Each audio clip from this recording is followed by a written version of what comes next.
Une fois qu'on a créé notre page, on va aller déjà découvrir les options d'une page dans WordPress. Donc ici, on revient sur la partie administration, on vient dans nos pages et normalement, la page qu'on a créée se retrouve ici. Donc, ouvrons la page pour voir les options d'une page par défaut. Donc ici, on a le titre. Et si vous regardez cette partie qui est à droite, si vous voulez aussi, je peux toujours le réduire pour qu'on puisse les développer un à un. Ici, déjà, la page qu'on a créée, est-ce qu'on veut pour sa visibilité que ce soit public, ça signifie que tout un chacun qui vient sur le site pourra voir directement la page concernée, soit privée, comme son nom l'indique, uniquement visible pour les administrateurs et administratrices et les éditeurs, hein, en tout cas ceux qui ont des comptes admin et qui ne sont pas vraiment publics ou enregistrés. Ou bien on peut, pour des besoins, le créer par mot de passe. Donc nous, ici, ce qui nous intéresserait, c'est de le laisser en public déjà pour qu'il y ait beaucoup plus de visibilité. Et là aussi, il me montre quand est-ce que ça a été publié. Aujourd'hui, on est le 17/12/2019 à 11h33. Je peux décider à ce niveau de le mettre à la corbeille. Donc ici, sur l'état de visibilité, voici ce qu'on a. Autre élément, il faut savoir que l'onglet qui est à droite est divisé en deux. Ici, on a les blocs qui sont là. Pour le moment, lui, il s'active en fonction du bloc sélectionné. Mais pour le moment, nous, on reste sur document.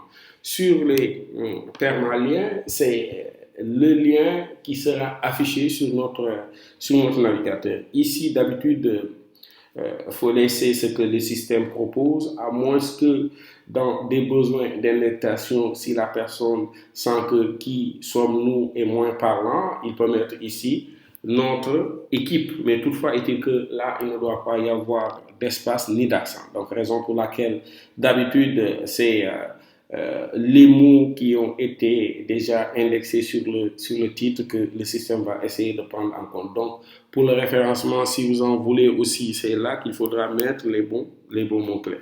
Donc, voir ici aussi la page, comment il va l'écrire. Voici le lien. Maintenant, ici, avant même d'aborder les images mises en avant, j'aimerais ajouter une image à mon article. Donc là, je clique.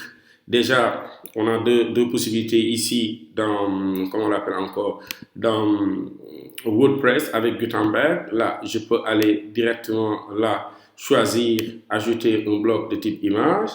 Et là, directement, aller le téléverser. Par exemple, ici, ça se trouve sur le bureau dans Word, dans le dossier WordPress. Voilà. Là, dans contenu site, qui sommes nous, on a déjà la photo de l'équipe, pourquoi pas une, on le choisit et là il a uploadé.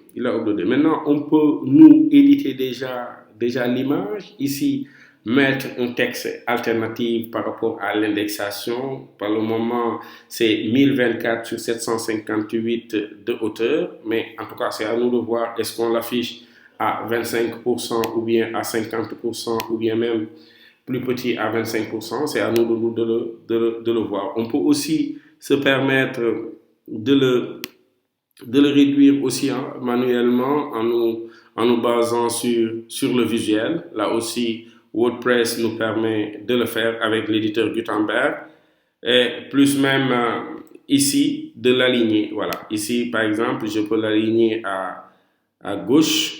Voilà, par défaut, on l'aligne à gauche et là, je peux même le surmonter non pas par rapport au deuxième paragraphe, mais plutôt au premier paragraphe. En tout cas, ici, sur l'image, sur le bloc, et si vous regardez, il n'est plus dans document, mais il est plutôt dans bloc. Donc, tout ceci, WordPress nous permet de le faire. Par exemple, si je voulais que ce premier paragraphe puisse être là aussi en gras sur le bloc, je peux cliquer sur le gras et pourquoi pas ne pas le mettre en italien. Imaginez sur les autres blocs ici, culture de l'excellence et autres, que je veuille le transformer en ce que j'appelle des listes à puces. Tu vois comment ça me simplifie la tâche. Là, peut-être que je peux le changer en citation, pourquoi pas. Et là, en tout cas, beaucoup d'éléments qui nous facilitent la tâche dans la gestion des éléments. Maintenant, si on revient toujours dans le document et que ici il y a déjà une image qui existe sur l'article qui est différente d'une image qui est mise en avant. Des fois apparaît au niveau de la bannière, donc c'est toujours différent de cette image. Raison pour laquelle ici, là, pour définir une image en avant, je vais le sélectionner sur toujours le même dossier. Je mets celui-là. Et tout ça, on va le voir quand on va publier quelle est la différence entre les deux. Là aussi, j'ai la possibilité de faire ce que j'appelle l'indexation, le référencement, mais je ne m'en fais pas pour le moment. Je clique dessus et on le voit ici, c'est cette image qui sera mise en avant. On a la possibilité toujours sur une page d'ajouter est-ce qu'on autorise oui ou non les commentaires. Donc ici, on est sur une agence de com, on n'en a pas besoin. Donc les attributs des pages, on le verra plus tard sur les modèles parce que est-ce qu'on voudrait que cette page, quand on va l'afficher, que ça puisse utiliser toute la surface de notre navigateur, ou bien est-ce qu'on aimerait tout juste qu'il puisse couvrir une zone, ou bien on laisse le modèle par défaut qui est présenté par le navigateur. En tout cas, de façon très ramassée, voici les options d'une page dans WordPress. Donc là, si je le mets à jour et que je vais aller sur le site pour le prévisualiser, comme on le dit, il n'est pas encore là sur notre page d'accueil. On peut cliquer directement sur qui sommes-nous pour voir que déjà l'image qui a été mise en avant, vous le voyez en grand ici, et l'image de l'article ici est plutôt là concernant directement l'article. Donc voici comment on peut bien gérer notre article, notre page dans WordPress.